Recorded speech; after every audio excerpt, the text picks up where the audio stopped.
Reading in bed is ruining your ability to sleep as well as ruining your ability to learn. And I know as avid readers, we don't want to hear this. So I'm going to explain why this is the case, but also stick around to the end of the video because I want to share some of my thoughts on how we can make the most of still reading before bed without affecting our sleep quality or what we're learning. Now, this is something that's important to consider because most people that I know struggle to get good quality sleep or struggle to stay asleep as long as they want to. And because sleep is being impacted, it's always helpful to know as many things as possible to change or adjust in order to improve your sleep quality or your ability to fall asleep. Now, when it comes to reading, if you love reading and get a lot of enjoyment out of it, it can definitely be a letdown to think that maybe you shouldn't be reading before bed or in bed. And the reason for this is that reading in bed can be too stimulating. So a lot of what we're reading is things that we really enjoy and we want to just keep flipping through the pages. And this can keep our brain too active and not calming down as like a nighttime pre-bedtime routine. So that can be one of the biggest issues with trying to read while in bed. And the other thing is it can also impact our ability to learn. When you're reading something nonfiction before bed and trying to gather that information, it's not the right time. Your brain's already trying to slow down and fall asleep.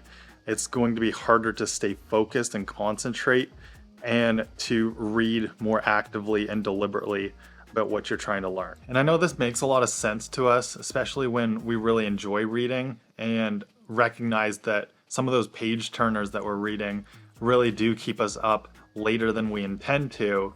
And then on the flip side, when we're trying to learn something or we're reading a really good nonfiction book, it can be really difficult to fall asleep with all those thoughts going through your head, or you just lose focus and then you realize that you didn't even retain anything that you read in the last few pages as you're drifting off to sleep. But I do think that reading before bed is a much better practice than some things like watching TV or scrolling through your phone. So let's talk about some of the ways that we can maybe mitigate some of these effects and still enjoy reading before bed. So a few of the suggestions that I have for how we can still enjoy reading our books in the evening and before bed without it impacting our sleep as much.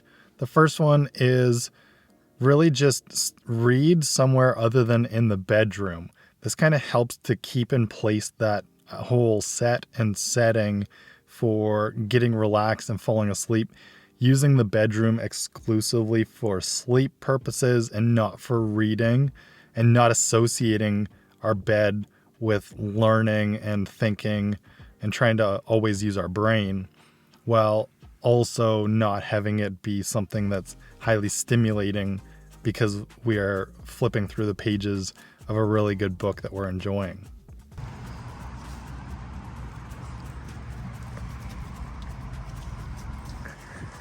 Now, the next thing you can consider doing is using either blue light blocking glasses, or if you've got a newer Kindle, you can use the warm light setting on it, which is going to help you to be able to reduce the exposure to blue light in the evening, especially if you're reading on a device. That could be with, an iPad, or if it is with a Kindle. Otherwise, pick up a physical book and make use of that in the evening. I still find that reading with a Kindle, I'm still exposed to less overall light because I don't have to have like a bright reading light on. And that usually works really well for me with kind of winding down, not having a ton of light coming into the room when I'm trying to read and get ready for bed.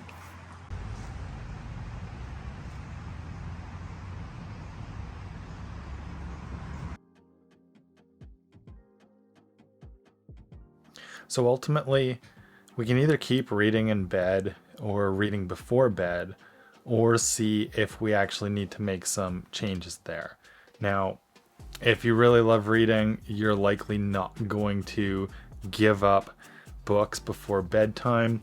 So I think that it's best to decide or figure out a book that's maybe not overly stimulating, but something that you can still read in bed. I don't find that it makes a huge difference in my sleep quality. If anything, I turn on like the warm light setting on the Kindle and adjust the warmth of the screen so that it's not emitting a bunch of blue light. And then I will also use like blue light blocking glasses as another way to at least reduce the amount of blue light going in at the end of the day as much as possible. And now, if you do struggle a lot with sleep, maybe you do have to make some adjustments or try reading outside of the bedroom, but not bringing books into bed. That way, if you do feel like you can't fall back to sleep, get up and move to a different room to read there rather than just picking up the book in bed, which may leave you reading, all night long because you can't fall back to sleep. So really those are the things that I think about when it comes to this idea that we need to stop reading in bed because it's impacting our sleep to some extent. So I hope that you liked the video and that you found it helpful. And until the next one, find your flow.